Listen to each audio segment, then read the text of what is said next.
Hello and welcome to episode number 47 of the Golf Front Podcast. My name is Brett Bevilacqua.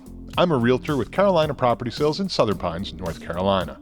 Just about every Monday, I release a new episode profiling one of the over 60 fantastic golf courses located in the Sandhills.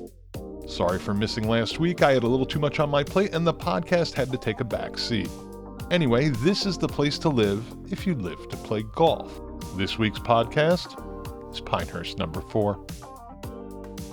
In the center of Pinehurst, on the resort's main property, you will find one of the most revered courses in all of North Carolina, Pinehurst number 4. Originally opened in 1913 as a 6-hole course, expanded to 9 holes just a few years later, and finally the full 18 opened in 1919, Pinehurst number 4 has gone through numerous transformations and finally is back to its former glory. I played the course about 10 years ago and absolutely hated it. I was shocked to find out that in 1999, just a few years after designing Pinehurst number 8, Tom Fazio redesigned Pinehurst number 4.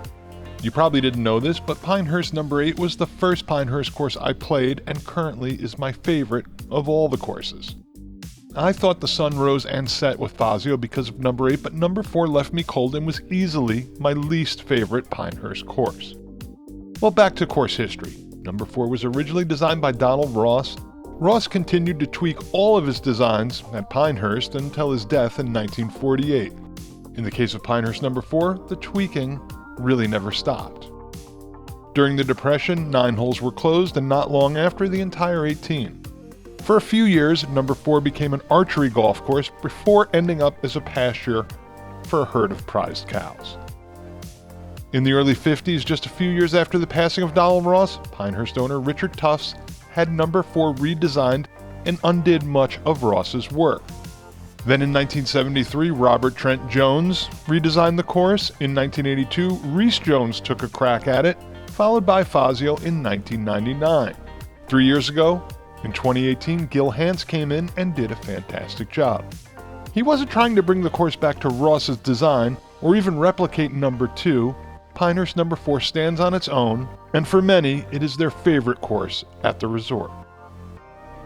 Number 4 plays 72.27 from the tips, just under 7,000 from the blue, and right around 6,400 from the white tees.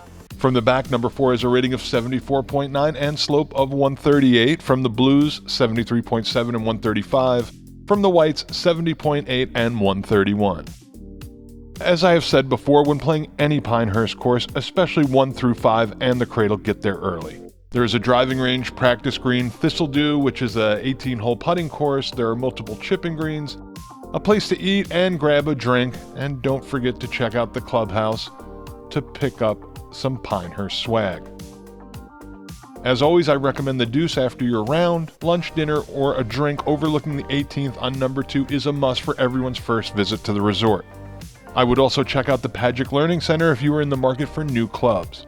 The shop staff can advise you on what could help improve your game, plus there are tons of demo clubs to take out to the range, which is just steps out the back door. One word about playing Pinehurst: do yourself a favor and play from the appropriate tees. Way too often, I end up playing behind a group of high handicappers who think it's a good idea to play from the back tees. It isn't. I've played number 8 from every tee box, including the reds, and though I was even par for a few holes, I eventually got myself in trouble and put a double on the card. There is no shame from playing from the whites or one of the blended tee box offerings. There aren't too many players who can break 80 from the tips. To be honest, there aren't too many that will break 100.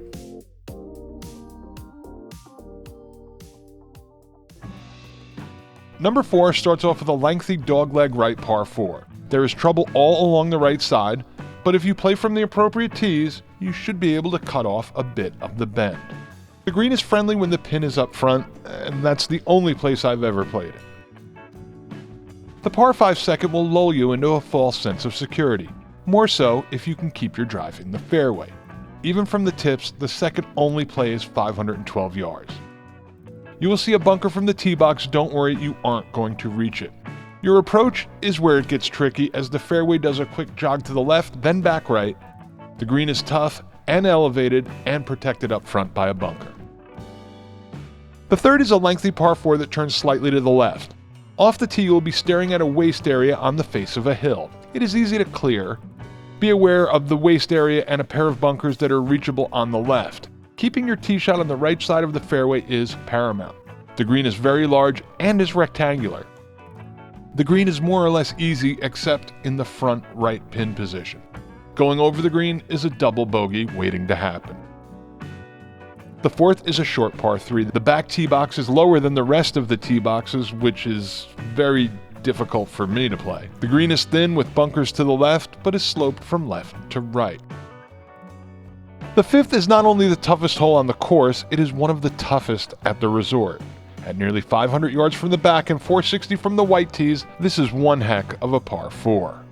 Even with a good to great tee shot, you could be looking at a downhill lie to an elevated green with a waste area on the right and a bunker about 20 yards short on the left. I found the waste area and about a half a dozen balls while I was looking for my ball. If you play by the rules, avoid that waste area because there's a good chance you're going to lose your ball. Sixth is a visually spectacular offering. This long par 3 has a green that seemed to be a bit quicker than the previous greens, and keep it left as the right of the green has a series of bunkers you want no part of. The seventh feels sort of out of place as the fairway is tight. I probably should have mentioned that number 4 has some wide fairways. Initially, Donald Ross designed the course with multiple routes to the green.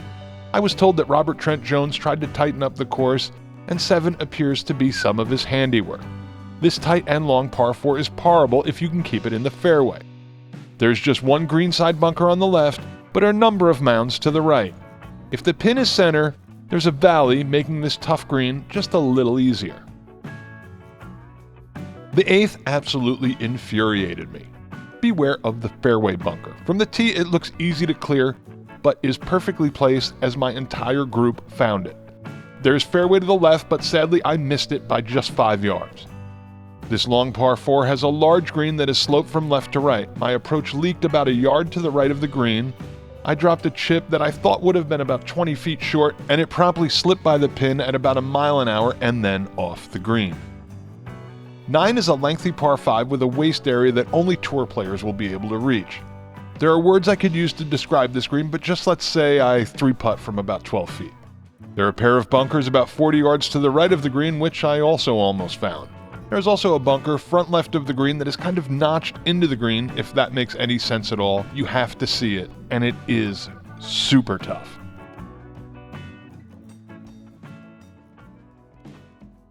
You do not go back to the clubhouse after the turn, but there is a halfway house called the Nest that is a must visit and is accessible from the 5th and 9th hole on number 4 as well as the 10th hole on number 2. The 10th is another long par 4 with another thin fairway. The green is so tough as it is aggressively sloped from back to front. If you are above the pin, you aren't making this putt. 11 is a medium-length par 3 with the easiest green of all the par 3s.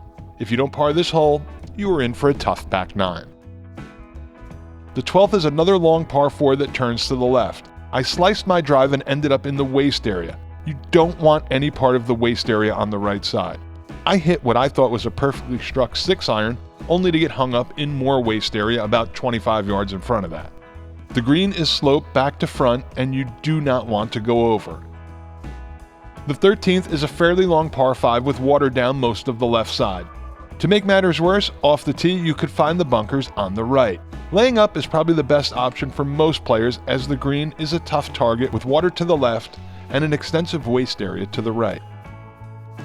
14 is a long par 3 with water on the left and bunkers on the right. The green slopes towards the water and there is waste area maybe 2 paces behind the green. 15 is a medium-length par 4. You start from a blind tee shot over a hilly waste area. Keeping your tee shot to the left is imperative due to the waste area that runs down the right-hand side. Take it from me, this waste area wasn't easy to escape. I wanted to play it smart and punch out into the fairway but had no shot. My only out was to try to draw a full 9 at the green. I hit it with everything I had and ended up pin high about 15 yards right of the green, in more waste area.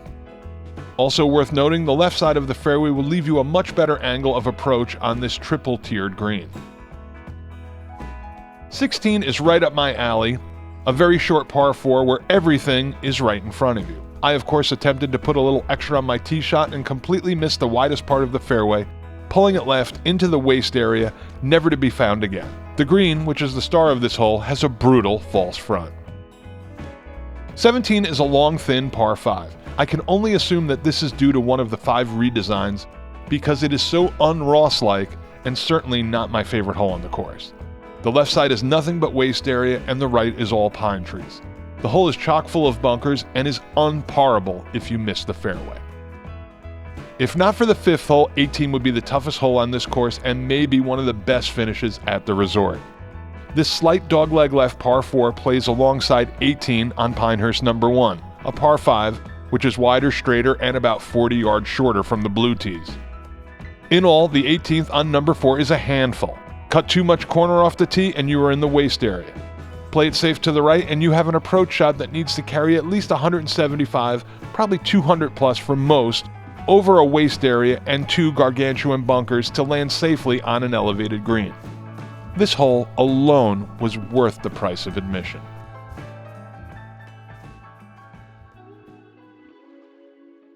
Pinehurst number 4 is spectacular from start to finish. There are no holes that feel thrown in to get you to the next hole. The front is more or less fair, but the back 9 is unbelievably tough. Gil Hanse has done a magnificent job taking this course from ho-hum to exceptional. One thing I have failed to mention is number 4 is cart path only, and quite frankly, a better experience to walk. You can take a trolley, they come with the greens fee. There are a few big hills, but nothing that will ruin your day. Greens fees will run anywhere from $260 to $395 depending on time of year, and you can do better if you book a 3-round 2-night package. For tee times, information on golf packages, and memberships, go to pinehurst.com or give them a call at 844-330-1669. When it comes to golf front property, there are only a handful of homes on number 4, but there are a few homes about the length of a tee shot away from the course. If you are looking in the Sandhills, give me a call or text at 845-365-3665 or send me an email at brett@hmpfilms.com and I will show you all the area has to offer. Once again, I'm Brett Bevilacqua with Carolina Property Sales. I will try my best to be back next week, but I'm running out of courses and don't really have a lot of extra time.